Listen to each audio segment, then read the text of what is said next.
Good morning dear student, क्या हाल है? बढ़िया है। चलिए आज हम देखेंगे प्रोजेक्टाइल मोशन। ठीक है, प्रोजेक्टाइल मोशन इसका मतलब है प्रक्षेप गति। प्रक्षेप गति, ठीक, क्या होती है प्रक्षेप गति, ध्यान से देखेंगे। आज हम पूरा रिवीजन करेंगे, ये रिवीजन क्लास है तो ध्यान से एक बार पूरा वीडियो सिस्टमैटिक वे में देखेंगे। सारे डेरिवेशन में लेके चल रहा हूं ताकि आपकी एग्जाम की प्रिपरेशन अच्छे से हो जाए। प्रक्षेप गति, देखिए प्रक्षेप गति होती क्या है। जब देखिए सबसे पहली बात तो ये है कि ये द्विविमीय गति है। द्विविमीय गति मतलब 2 डायमेंशन मोशन है, तो निश्चित रूप से ये समतल में ही होगी। तो प्रक्षेप गति क्या होती है, जब किसी वस्तु को पृथ्वी तल से ऊर्ध्वाधर दिशा से भिन्न किसी अन्य दिशा में क्षैतिज के साथ थीटा कोण पर फेंक दिया जाता है तो वस्तु एक ऊर्ध्वाधर तल में वक्राकार पथ पर गति करती है। एक ऊर्ध्वाधर तल में वक्राकार पथ पर गति करती है। वस्तु के इस प्रकार की गति को हम प्रक्षेप गति कहते हैं।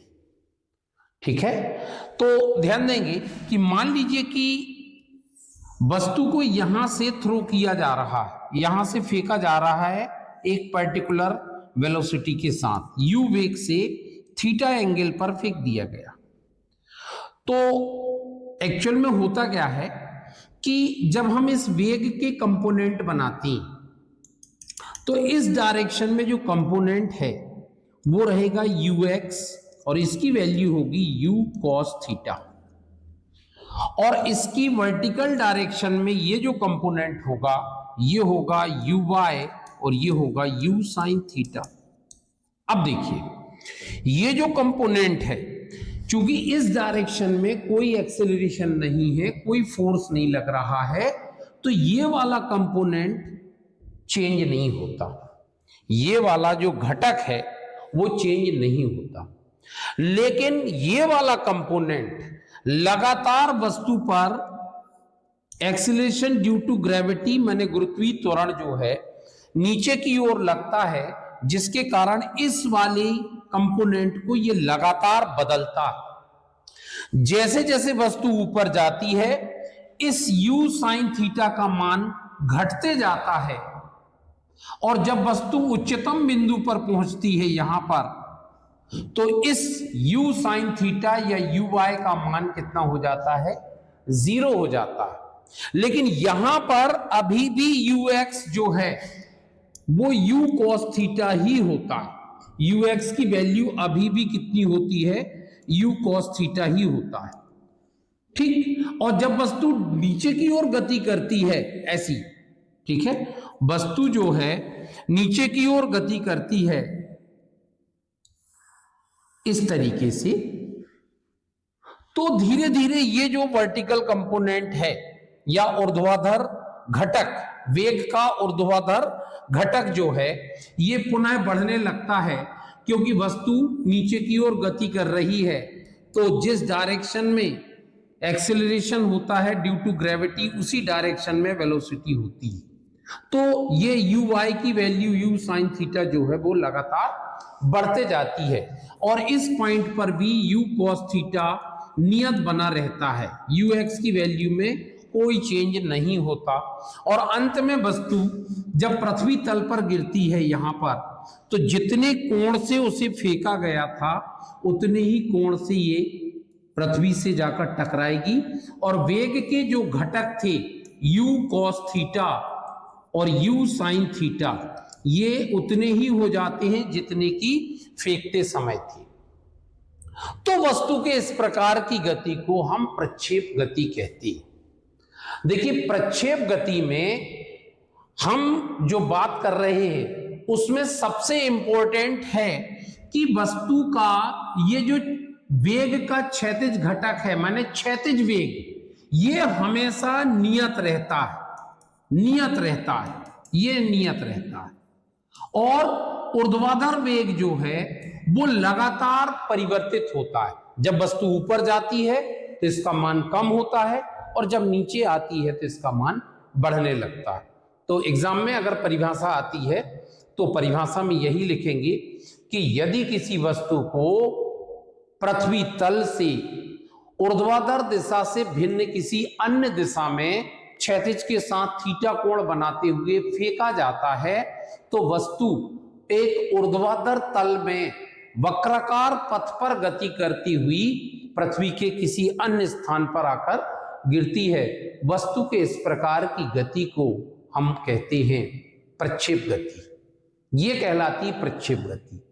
अब देखिए यहां पर प्रक्षेप गति के दो पार्ट बन जाती हैं। एक पार्ट जो है, ध्यान देंगे, एक पार्ट होता है जब प्रक्षेप को किसी ऊंचाई से, मान लीजिए कि ये ऊंचाई है, ये ऊंचाई है और प्रक्षेप को h ऊंचाई से क्षैतिज दिशा में फेंका जा रहा है u वेग से।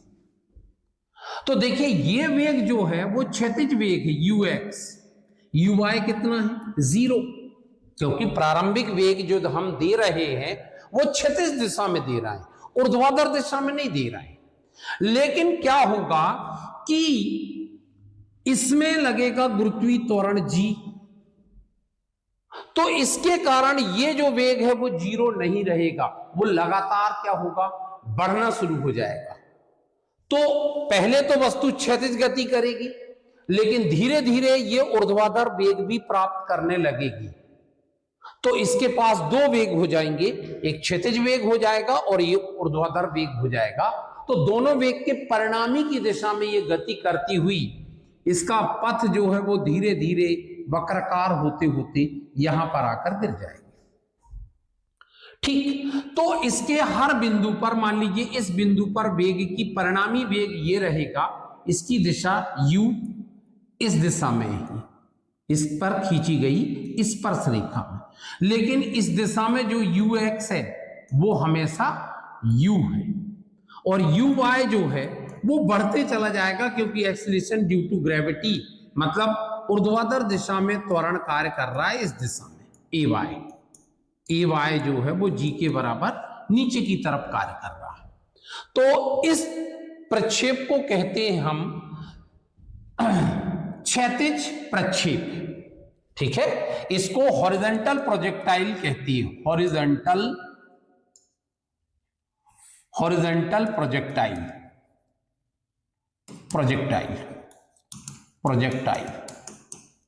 क्षैतिज प्रक्षेप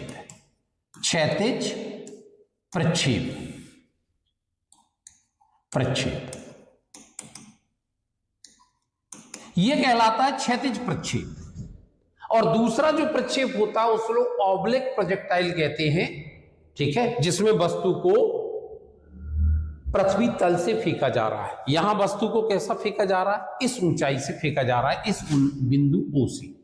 ठीक है, तो पहले हम जो प्रूफ करेंगे वो क्वेश्चन आता है, सिद्ध करो कि प्रक्षेप पथ परवलयाकार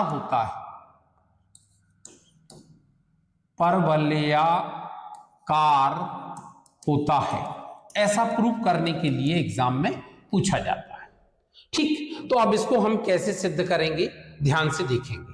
हमें इसकी ट्रेजेक्टरी या इसके पथ के समीकरण हमें निकालनी है, और पथ के समीकरण यदि परवलय के समीकरण आएंगे तो वो कहलाएगा प्रक्षेप का पथ, जो कि क्या हो जाएगा, परवलयाकार हो जाएगा। तो ध्यान से देखेंगे, माना एक वस्तु को पृथ्वी तल से h ऊंचाई के बिंदु, h ऊंचाई पर स्थित बिंदु O से क्षैतिज वेग u से फेंका जा रहा है, क्षैतिज वेग u से फेंका जा रहा है। फेंका जा रहा है। ठीक, यहां से क्षितिज वेग u से फेंका जा रहा है। माना किसी क्षण t पर वस्तु बिंदु P पर होती है, बिंदु P, और P के निर्देशांक क्या है, xy। ठीक है, P पर होती है, तब ध्यान देंगे यहां पर, मान लीजिए कि ये बिंदु P हमने यहां पर ले लिया, ये बिंदु P है, तो इसके निर्देशांक कितनी, xy। यहां से वस्तु x दिशा में आगे बढ़ रही है और नीचे की तरफ गिर भी रही है। ध्यान रखेंगे, हमने ओरिजिन यहां लिया लेकिन डाउनवर्ड डायरेक्शन को हमने पॉजिटिवली लिया। तो देखिए, ये जो गति होती है, ऐसा नहीं हुआ है कि केवल पहले x कोऑर्डिनेट बना है फिर y कोऑर्डिनेट बना है, या पहले वस्तु नीचे आई है y फिर x। देखिए, जब वस्तु यहां जा रही है तो x और y दोनों कोऑर्डिनेट साइमल्टेनियसली, मतलब एक साथ जनरेट हो रहा है, x भी बनते जा रहा है और y भी बनते जा रहा है। तो ये गति जो है वो द्विविमीय गति है। तो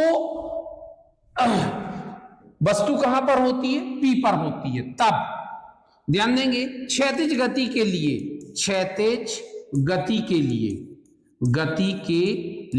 पथ के समीकरण,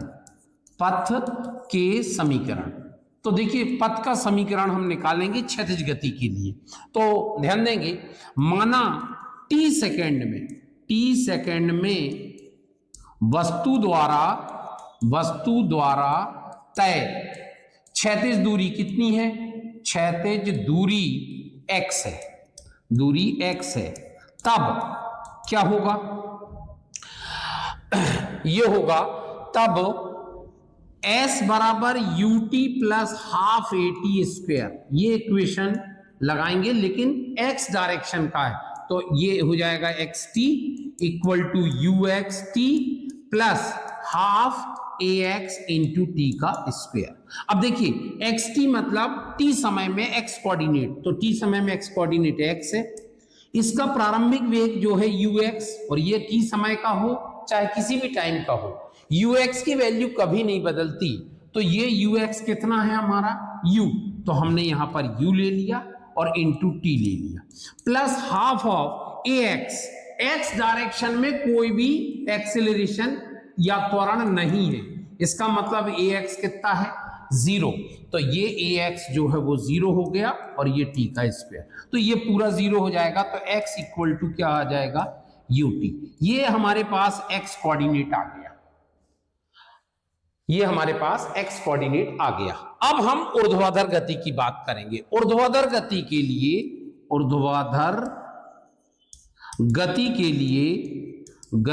लिए प्रक्षेप पथ के समीकरण, तो क्या हो जाएगा, पथ के समीकरण ऊर्ध्वाधर गति के लिए, तो हम यहां पर भी लिखेंगे, माना t सेकंड में वस्तु द्वारा तय ऊर्ध्वाधर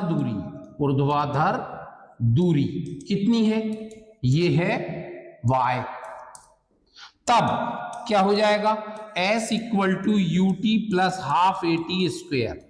ठीक है, क्यों, अगर आप ध्यान से देखें तो ये जो गति है द्विविमीय गति, ये दो एकविमीय गतियों की परिणामी गति, और वो दोनों एकविमीय गति कैसी हैं, एक गति है एक समान गति और एक गति है एक समान त्वरित गति। एक समान गति किस दिशा में, x दिशा में, और एक समान त्वरित गति किस दिशा में, y दिशा में, क्योंकि x दिशा में कोई त्वरण कार्य नहीं कर रहा है, केवल y दिशा में त्वरण कार्य कर रहा है। तो t सेकंड में वस्तु द्वारा तय की गई जो दूरी है वो ये होगी। अब इसको हम y डायरेक्शन में लिखेंगे, से क्या हो जाएगा, yt equal to uy into T और plus half of ay into T का स्क्वायर। ये कितना है, ये y है, uy इनिशियल वेलोसिटी कितनी है, 0, और इंटू टी आ गया, हाफ ay की वैल्यू कितनी है, -g, और इंटू टी का स्क्वायर। तो y इक्वल टू क्या आ जाएगा, ये आ गया हाफ जी टी स्क्वेयर और माइनस में। ठीक इस तरीके से हम देखते हैं। वैसे यहां पर माइनस ना लेकर प्लस लें तो भी कोई दिक्कत नहीं है, क्योंकि बॉडी हम डाउनवर्ड डायरेक्शन में सारे कोऑर्डिनेट को पॉजिटिव ले रहे हैं। ठीक है, अब देखिए तो y इक्वल टू आ गया हाफ जी टी स्क्वेयर, ये y कोऑर्डिनेट आ गया। ठीक, अब x कोऑर्डिनेट और y कोऑर्डिनेट, ये इक्वेशन फर्स्ट है और ये इक्वेशन सेकंड। हम इक्वेशन फर्स्ट से t की वैल्यू, क्योंकि एक ही पैरामीटर ऐसा है टाइम पैरामीटर जो दोनों में कांस्टेंट है, चाहे x डायरेक्शन का हो चाहे y डायरेक्शन का हो, दोनों में टाइम t पर वो वस्तु जो है बिंदु P पर पहुंच रही है, तो t टाइम पर x जनरेट हो रहा है तो t टाइम पर y भी जनरेट हो रहा है, तो टाइम जो है वो कांस्टेंट। तो यही वाला टाइम हम t की वैल्यू यहां से निकाल के इक्वेशन सेकंड में रख देंगे। तो ध्यान देंगे यहां पर समीकरण एक से t इक्वल टू क्या होता है, x अपॉन यू का मान कहां रख देंगे, समीकरण 2 में। जैसे ही हम समीकरण 2 में रखेंगे तो y की वैल्यू आ जाएगी हाफ g और t की वैल्यू आ जाएगी x अपॉन यू का होल स्क्वायर। ठीक, अब ध्यान देंगे y इक्वल टू आ गया g अपॉन 2u स्क्वायर और इंटू एक्स स्क्वायर। अगर g कांस्टेंट है, इनिशियल वेलोसिटी कांस्टेंट है, ये पूरी क्वांटिटी कांस्टेंट, मतलब हम कह सकते हैं कि g अपॉन 2u स्क्वायर जो है वो कांस्टेंट है, कांस्टेंट या नियतांक है, ये नियतांक। तो अगर ये नियतांक है तो हमने मान के चला, इसको a मान लिया, तो जब हम रखेंगे तो y equal to A X square. ध्यान रखेंगे ये जो समीकरण है ये एक पैराबोलिक इक्वेशन, क्योंकि स्क्वायर वाला है, ठीक है, तो पैराबोलिक इक्वेशन है, इसका मतलब इसका पथ का समीकरण जो है पैराबोलिक है। तो हम लिख देंगे जो कि परवलय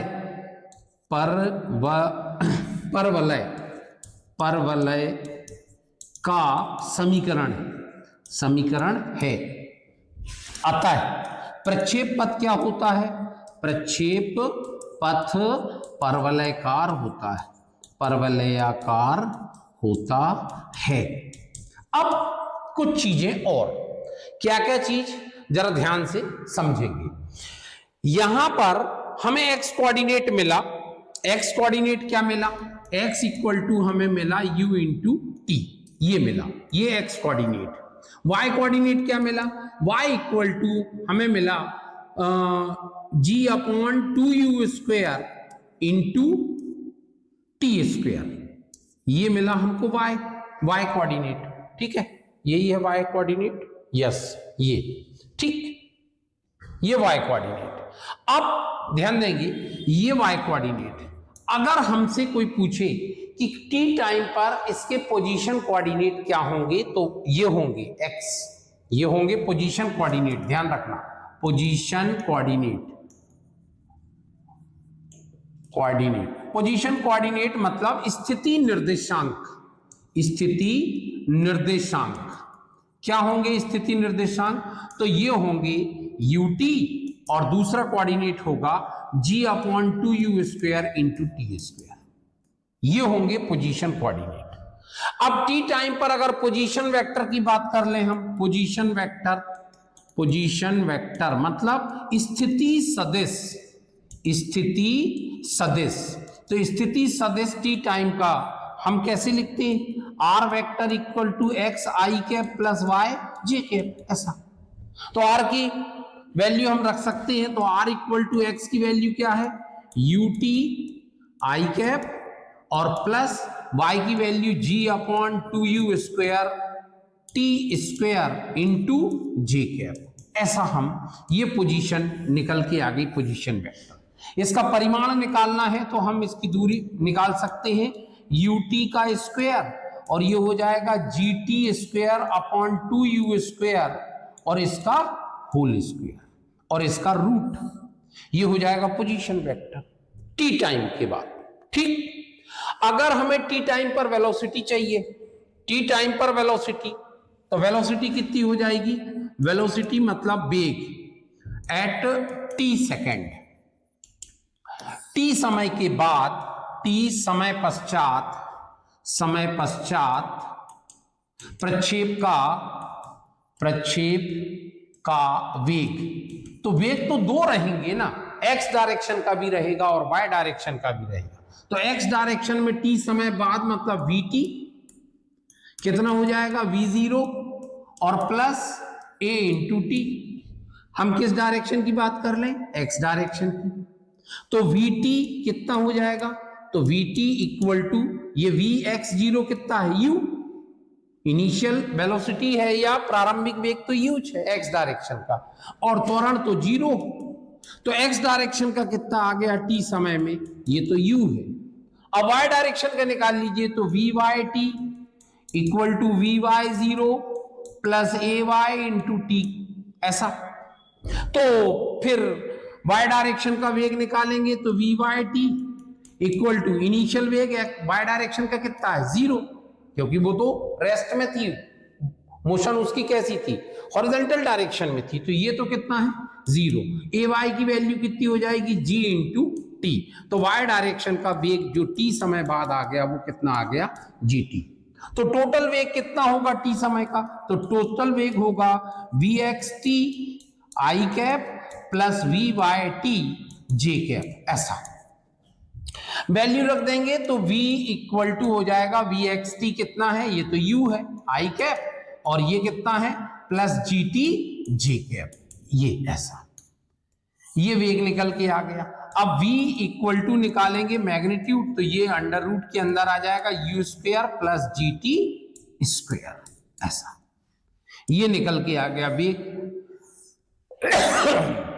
यदि हमें एंगल निकालना है तो हमें मालूम है टेन थीटा इक्वल टू क्या होता? Coefficient of J cap. तो कोफिशिएंट ऑफ जे कैप कितना है? जी टी, और अपॉन में coefficient of i cap you. तो थीटा की वैल्यू ये हो जाएगी जी टी अपॉन यू, ऐसा। अब इसके बाद हमें टाइम पीरियड निकालना। टाइम पीरियड माने इसको कहते हैं प्रक्षेप, टाइम ऑफ फ्लाइट, उड्डयन काल, इसको कहते हैं उड्डयन काल। तो उड्डयन काल कैसे निकालेंगे? देखिए, वस्तु को यहां h हाइट गिर रही है, तो यहां से यहां तक जब ये आती है तो केवल y कोऑर्डिनेट चेंज होता है, ठीक है? वस्तु को उच्चतम बिंदु से पृथ्वी तल तक आने में लगा हुआ समय। तो देखिए यहां का वेग ui कितना है? 0, ठीक, और हाइट कितनी है? h, और एक्सीलरेशन ड्यू टू ग्रेविटी कितनी है? g। तो टाइम क्या हो जाएगा? ध्यान देंगे, उड्डयन काल माना, ऐसा लिख लेंगे, माना वस्तु को h ऊंचाई गिरने में लगा समय कितना है? लगा समय t है। तब समीकरण क्या होता है? s equal to U T plus half A T का स्क्वायर। अब इसको y डायरेक्शन के लिए लिखेंगे तो वाई टी इक्वल टू कितना हो जाएगा? ये हो जाएगा U Y into T plus half of A Y into T square, ठीक। ये वाई टी कितना है? पूरा h है। ये तो वैल्यू इनिशियल वेलोसिटी कितनी है? 0 इंटू टी और प्लस हाफ, और ये g इंटू टी स्क्वायर। इसका ट्रांसफर कर देंगे तो 2h upon G equal to T square. तो t की वैल्यू निकल के आ गई t इक्वल टू, या कैपिटल T ले लो, इसकी जगह में कैपिटल T ले लो। उड्डयन काल मतलब कैपिटल T, यहां पर कैपिटल T लिख दिया। तो ये कैपिटल T की वैल्यू आ गई। तो कैपिटल T की वैल्यू कितनी आ गई? अंडर रूट 2h बाई जी। ये उड्डयन काल आ गया इस प्रक्षेप की स्थिति में, ठीक। अब क्षैतिज परास निकालना। तो क्षैतिज परास क्या होता है? क्षैतिज परास horizontal range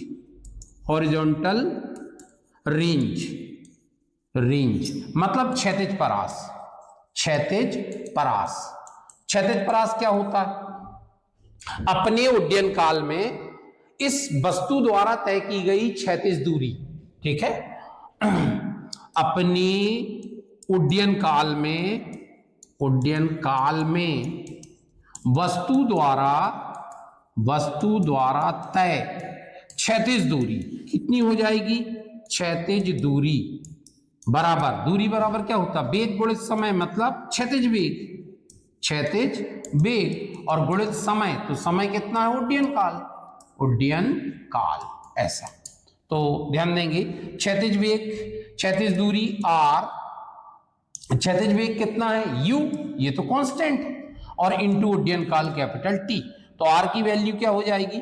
r equal to आ जाएगा u इंटू टी। टी की वैल्यू अपन ने निकाला है √2h/g, ये निकल के आ गई क्षैतिज परास। ठीक, तो इस तरीके से ये जो प्रक्षेप था आपका क्षैतिज वाला, ये कंप्लीट हो गया। ठीक, अब इस पर अगर कुछ क्वेश्चन आते हैं तो सारी वैल्यू अगर आपको दी है तो सबसे पहले आप यूनिट को SI में कन्वर्ट करें और वैल्यू रखकर सीधा निकाल दें। अब हम देखेंगे ऑब्लिक प्रोजेक्टाइल। ध्यान रखेंगे, अगर इसका कार्तीय रूप कहता है तो ये वाला है, और ध्रुवीय रूप कहता है तो वो वाला है। कौन सा? जिसमें पूरा प्रोजेक्टाइल बनता है। ठीक, तो अगला हम देखेंगे, फिर से क्वेश्चन आपका वही रहेगा, सिद्ध करो कि प्रक्षेप पथ परवलयाकार होता है। ठीक, तो बस ध्यान देंगे, यहां पर देखिए, ये x एक्सिस और ये y एक्सिस ऐसा, और प्रक्षेप को यहां से थ्रो किया गया तो यहां पर आकर गिर गया। तो जब हम इसको यहां से थ्रो कर रहे थे तो इसकी वेलोसिटी कितनी थी? वेग u था, इस थीटा का एंगल था, तो इस डायरेक्शन में जो इसका कंपोनेंट आएगा ux, वो हो जाएगा u cos थीटा, और इस डायरेक्शन में जो कंपोनेंट आएगा uy, ये हो जाएगा u sin थीटा। तो हमें मालूम है कि इसके हर पॉइंट पर ux की वैल्यू कांस्टेंट रहेगी, uy की वैल्यू डिक्रीज होगी क्योंकि डाउनवर्ड डायरेक्शन में लग रहा है g। ठीक है, ऐसा, ये ux और ये uy। यहां पर देखें हाईएस्ट पॉइंट पर तो uy कितना हो जाएगा? 0, लेकिन ux अभी भी u cos थीटा बना रहेगा। ठीक, इस डायरेक्शन में ये रिजल्टेंट। फिर यहां पर देखें तो इस डायरेक्शन में ux तो अभी भी ux ही रहेगा, u cos थीटा, लेकिन uy जो है वो बढ़ेगा क्योंकि इस डायरेक्शन में g भी लग रहा है, दोनों एक सेम डायरेक्शन में। और अंत में बॉडी जब यहां पर आती है तो इसके एंगल जो है वो सेम रहेंगे, ux अभी भी u cos थीटा ही रहेगा, और uy जो है वो u sin थीटा हो जाएगा, u sin थीटा। जितना प्रोजेक्शन किस टाइम था उतना यहां पर गिरते समय भी होगा।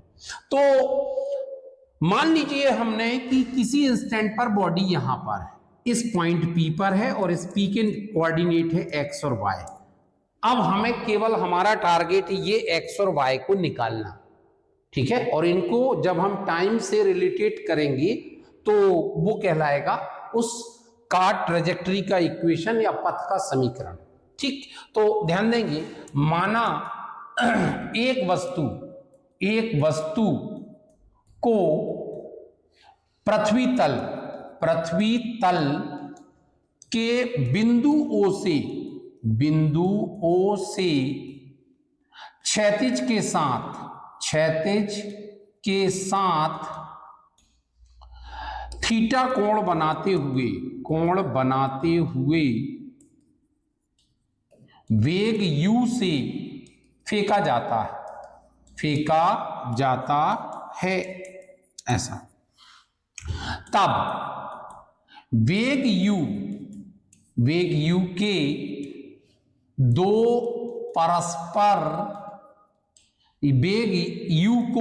परस्पर लंबवत घटकों में विभाजित किया जा सकता है, विभाजित किया जा सकता है, किया जा सकता है।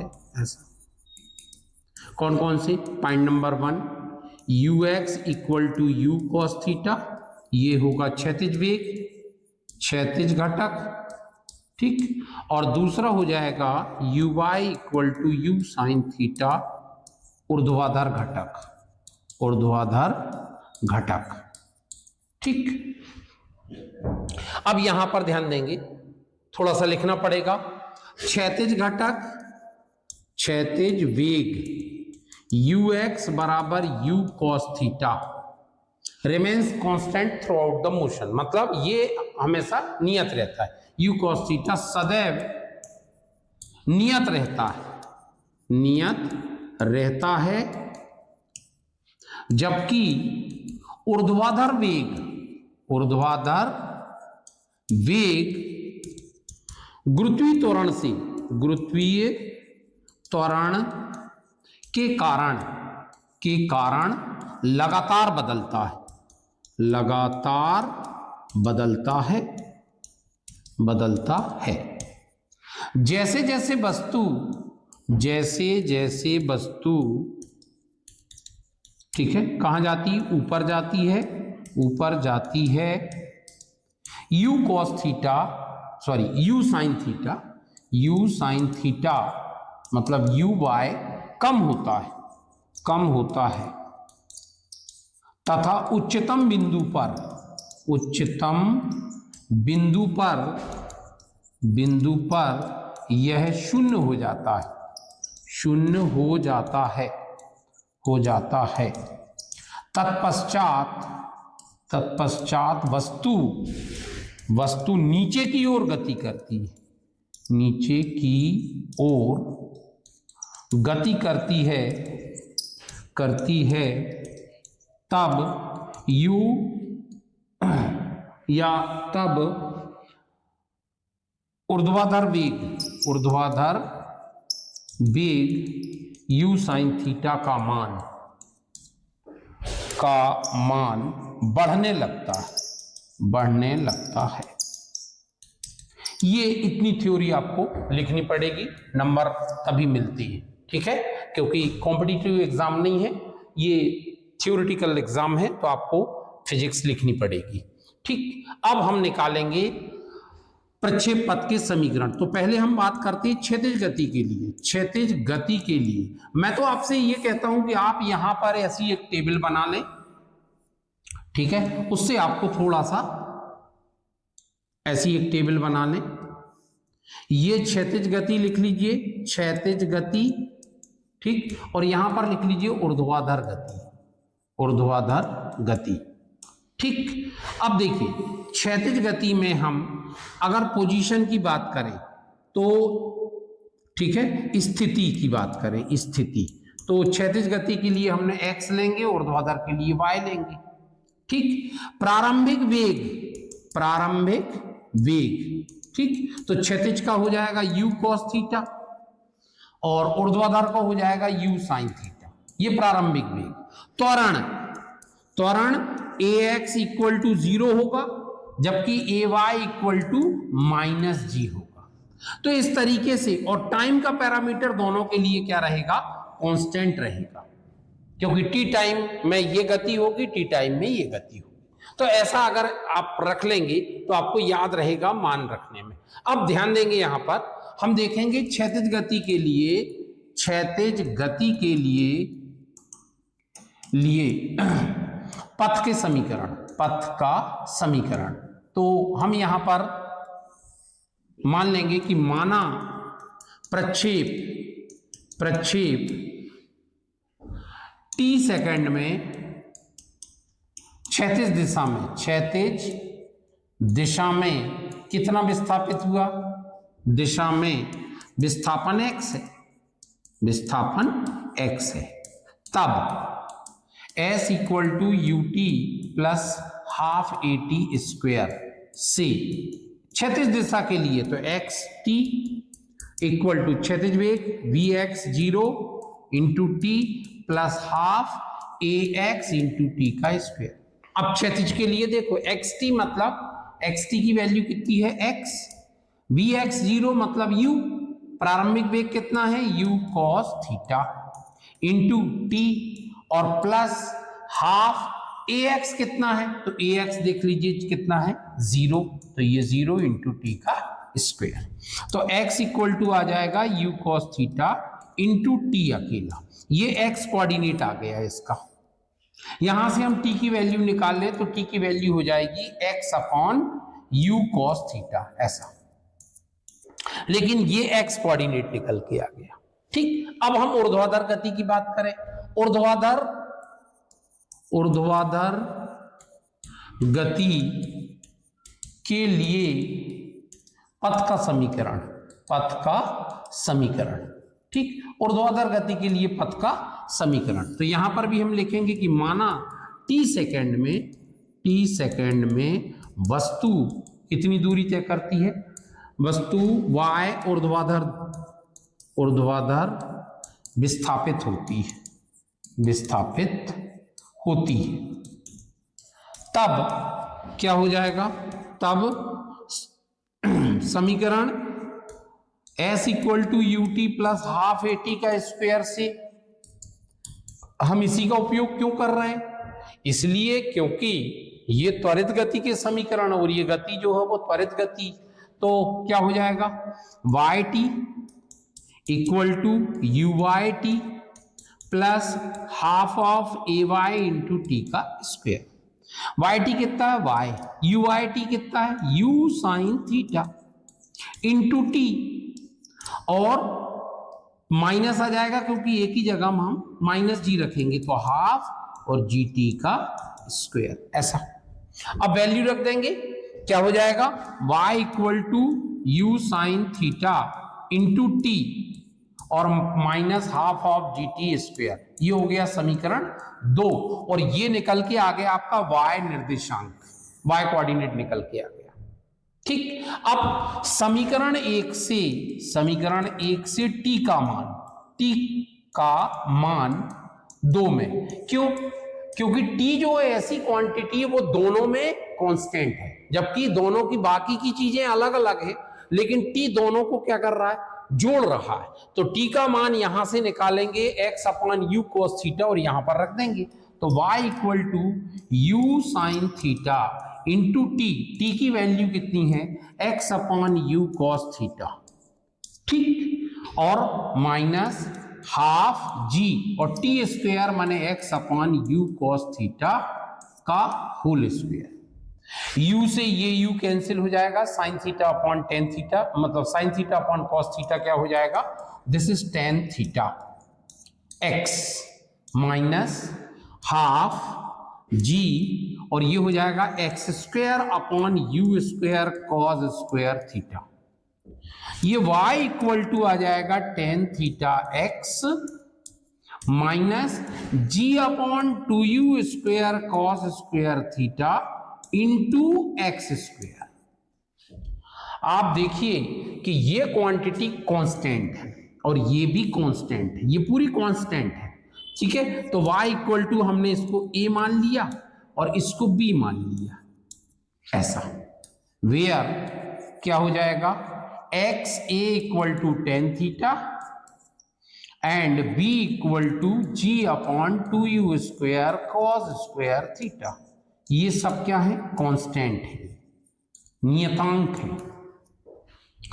तो ये जो समीकरण आया, ये समीकरण क्या है, यह समीकरण प्रक्षेप पथ का समीकरण है, मतलब this is the equation of trajectory, तो ये क्या है, पैराबोल का इक्वेशन आ गया, ऐसा इक्वेशन पैराबोला के होती है, ठीक है, तो यह समीकरण एक परवलय का समीकरण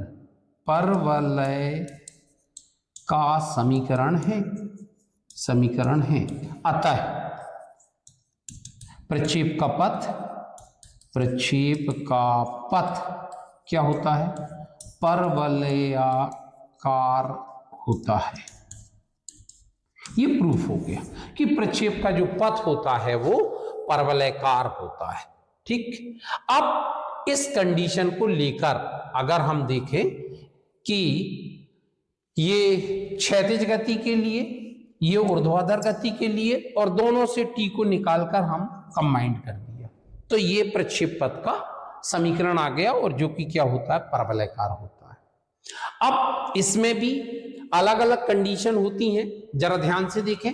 जैसे हमारा एक्स कोऑर्डिनेट क्या आया, x इक्वल टू आ गया u cos theta into T, ये आया, और y कोऑर्डिनेट क्या आया, ये आया u sin theta into t minus half of g t square, ये आया।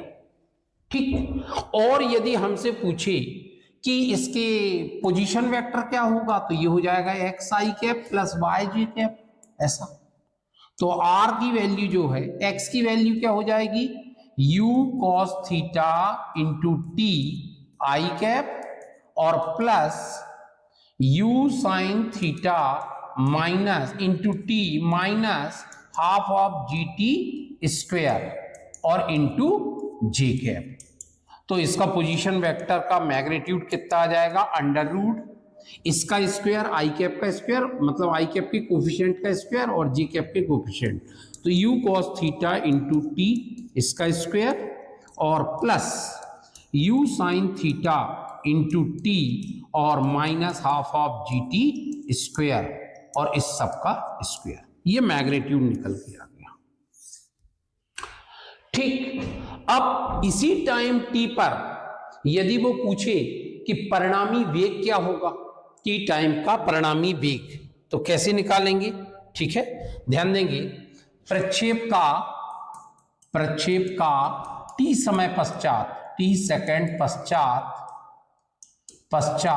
परिणामी वेग,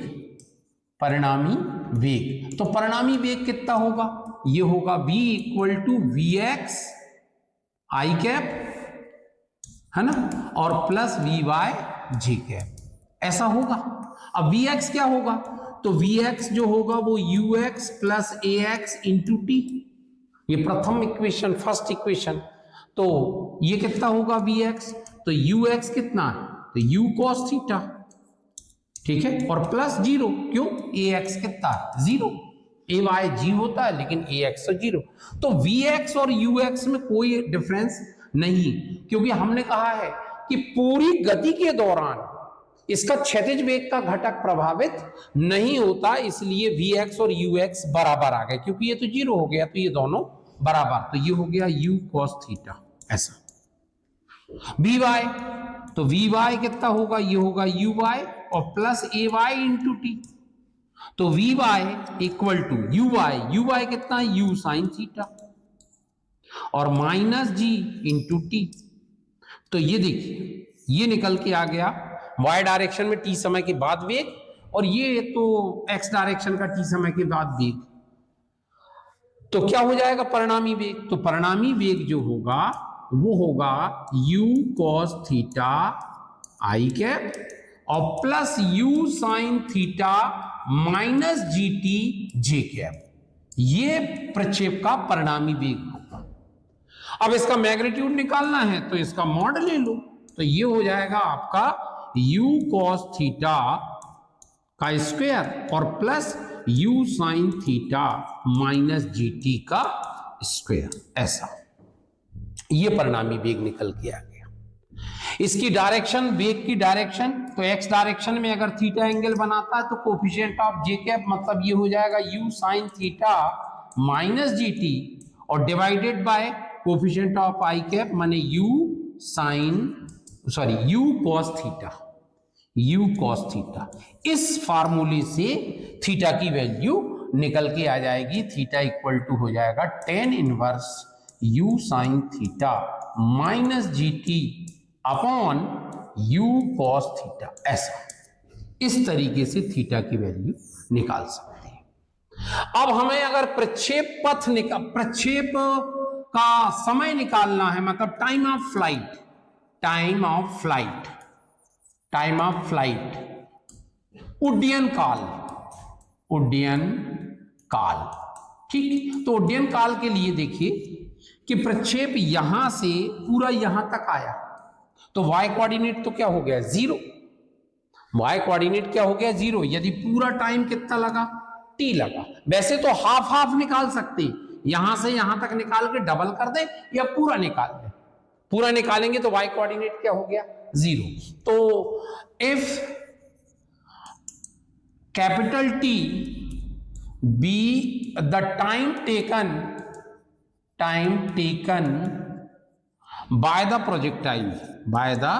प्रोजेक्टाइल, कितना टाइम ले रहा है ये, अरे हाँ ठीक है चलो कोई बात नहीं, तो मतलब T टाइम ले रहा है, ठीक है। देन तब क्या हो जाएगा, तब गति के द्वितीय समीकरण, क्योंकि पूरा कैपिटल T टाइम में T समय में चली गई कुल दूरी को व्यक्त करता है, तो वो द्वितीय समीकरण क्या होता है, S equal to ut plus half AT square. अब देखिए ये y डायरेक्शन का लिखना है कैपिटल T टाइम का, तो ये हो जाएगा uy कैपिटल T और plus half ay into capital T का स्क्वायर। अब इसमें वैल्यू दो, y डायरेक्शन में कैपिटल T टाइम में y कोऑर्डिनेट कितना हो गया 0, क्योंकि वापस ये यहीं पर आ गया, तो यहाँ का कोऑर्डिनेट केवल x का रहेगा, y का क्या रहेगा 0, तो ये 0 हो जाएगा।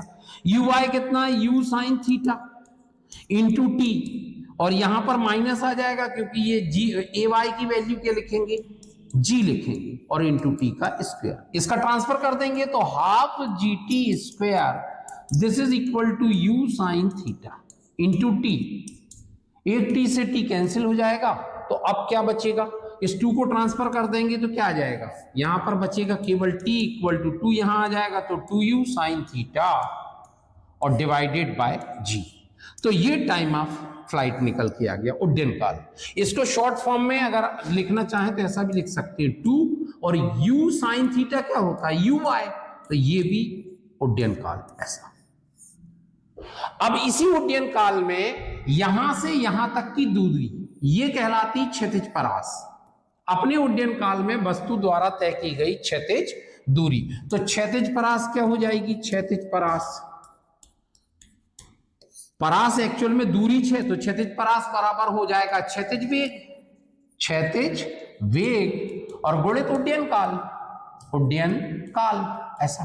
तो क्षैतिज वेग कितना, इस तरफ वाला u cos थीटा, ये है क्षैतिज वेग, और उड्डयन काल कितना, तो उड्डयन काल ये है 2u sign theta upon g ऐसा।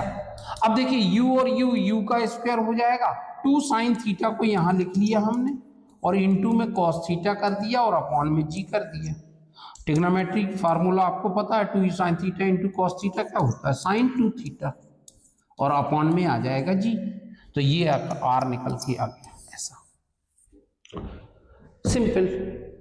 अब इसके बाद अगर आपको मैक्सिमम हाइट पता करना, मैक्सिमम हाइट महत्तम ऊंचाई, इसको कहते हैं महत्तम ऊंचाई। क्या होती महत्तम ऊंचाई, तो देखिए ये जो ऑब्जेक्ट है यहां से यहां जाता, तो यहां तक की जो हाइट है ये मैक्सिमम हाइट कहलाती है। मतलब जहां पर ऊर्ध्वाधर वेग क्या हो जाता है 0 हो जाता है, जहां पर ऊर्ध्वाधर वेग क्या हो जाता है 0 हो जाता है। तो पहले ये वाला समय निकाल लें और इसी समय में ऊर्ध्वाधर दूरी निकालेंगे। समय निकालेंगे तो क्या हो जाएगा, देखिए यहां का जो वेग है vy कह लीजिए इसको, तो ये 0 हो गया, तो क्या हो जाएगा vy इक्वल टू uy और ay इंटू टी ऐसा।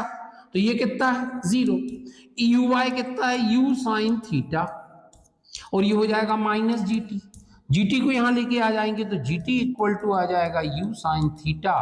तो t की वैल्यू क्या हो जाएगी, t की वैल्यू हो जाएगी u sine theta upon g।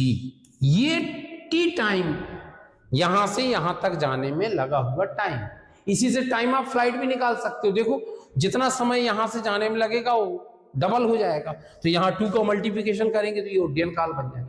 अब इस t टाइम में ऑब्जेक्ट कितना हाइट ट्रेवल करता है, तो ध्यान देंगे डिस्टेंस ट्रेवल्ड या वर्टिकल डिस्टेंस या ऊर्ध्वाधर दूरी, ठीक है, t समय में, t सेकेंड में कितनी होगी, तो देखिए s इक्वल टू ऊर्ध्वाधर की बात कर रहे हैं मतलब y कोऑर्डिनेट ऐसा 1/2 ay इंटू टी का स्क्वायर, और यहां पर भी हम किसको लिखेंगे ये लिखेंगे YT। तो ये दूरी कितनी है h, UYT कितना u साइन थीटा, ऐसा इंटू टी, टी की वैल्यू कितनी है u sine theta upon g, यहां पर माइनस आ जाएगा और ये 1/2, a की वैल्यू हो जाएगी g और t का स्क्वायर तो u sine theta upon g और इसका होल स्क्वायर। इसको सॉल्व कर लेंगे तो ये हो जाएगा h equal to U square sine square theta upon g minus half, एक g से एक g कैंसिल हो जाएगा तो ऊपर बचेगा u square sine square theta upon g, एक g।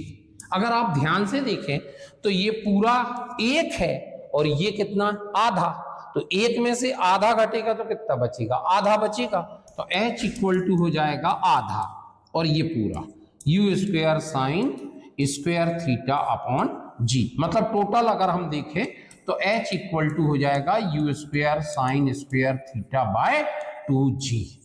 इसको शॉर्ट फॉर्म में लिखना चाहें तो देखिए ये क्या है, ये uy है, uy स्क्वायर अपॉन 2g। तो इस तरीके से आपका उड्डयन काल का डेरिवेशन, मतलब महत्तम ऊंचाई का डेरिवेशन आ गया।